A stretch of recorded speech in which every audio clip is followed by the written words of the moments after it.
لبيك لا شريك لك لبيك لبيك اللهم لبيك لبيك لا شريك لك لبيك لبيك اللهم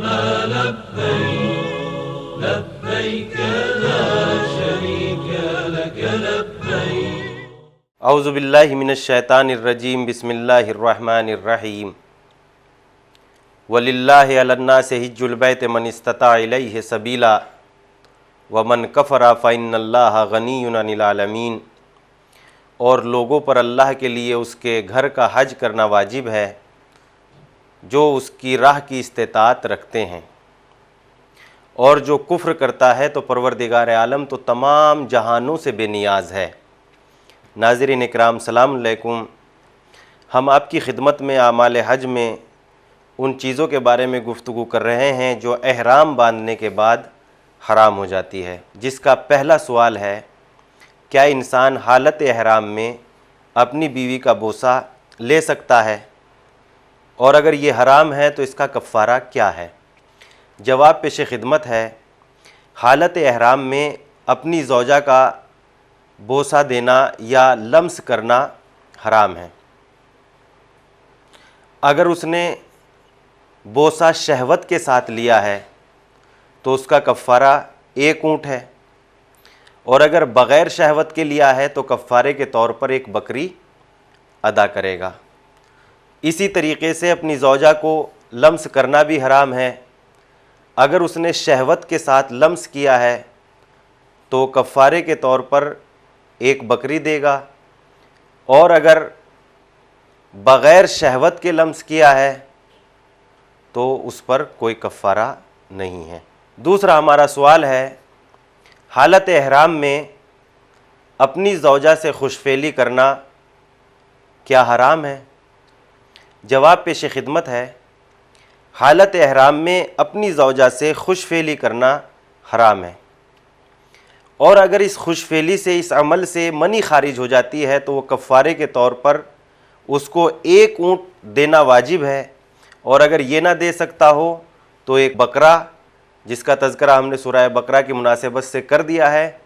اور اگر وہ بھی نہ ہو سکتا ہو تو 1 بکری کفارے کے طور پر ادا کرے گا۔ تیسرا ہمارا سوال ہے، حالت احرام میں اپنے ہاتھوں سے منی نکالنا جس کو خودکاری کہا جاتا ہے، اس کا کیا کفارہ ہے؟ جواب پیش خدمت ہے، خودکاری کرنے کا کفارہ 1 اونٹ ہے، اور اگر یہ نہیں ہو سکتا ہے تو وہی کفارہ ہے جو اپنی بیوی سے صحبت کرنے کا کفارہ ہے، لیکن یہ عمل ہر حال میں حرام ہے۔ چوتھا ہمارا سوال ہے، کیا حالت احرام میں نکاح پڑھنا جائز ہے؟ جواب پیش خدمت ہے، حالت احرام میں نکاح پڑھنا، نکاح میں نکاح کرنا، نکاح میں شرکت کرنا، یہ سب حرام ہے، لیکن اگر جس نے نکاح پڑھا ہے اور جس کا نکاح پڑھا گیا ہے، اگر نکاح پڑھے جانے والے شخص نے، یعنی جس کا نکاح پڑھا گیا ہے، اگر اس نے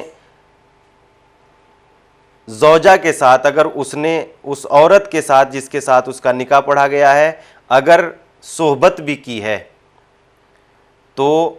نکاح پڑھنے والے پر بھی 1 اونٹ کفارے کے طور پر ادا کرنا واجب ہے، اور اگر صحبت نہیں کی ہے تو صرف عقد باطل ہوگا اور کچھ نہیں ہے۔ 5واں سوال ہے، کیا حالت احرام میں خوشبو لگائی جا سکتی ہے؟ جواب پیش خدمت ہے، حالت احرام میں خوشبو کا استعمال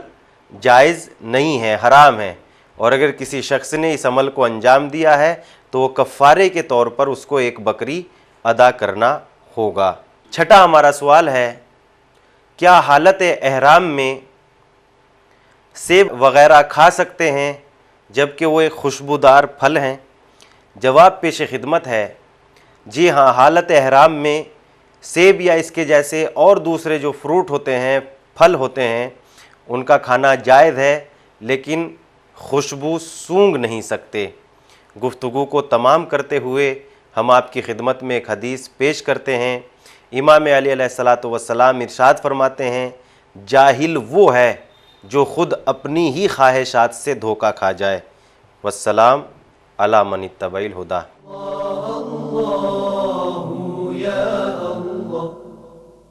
اللہ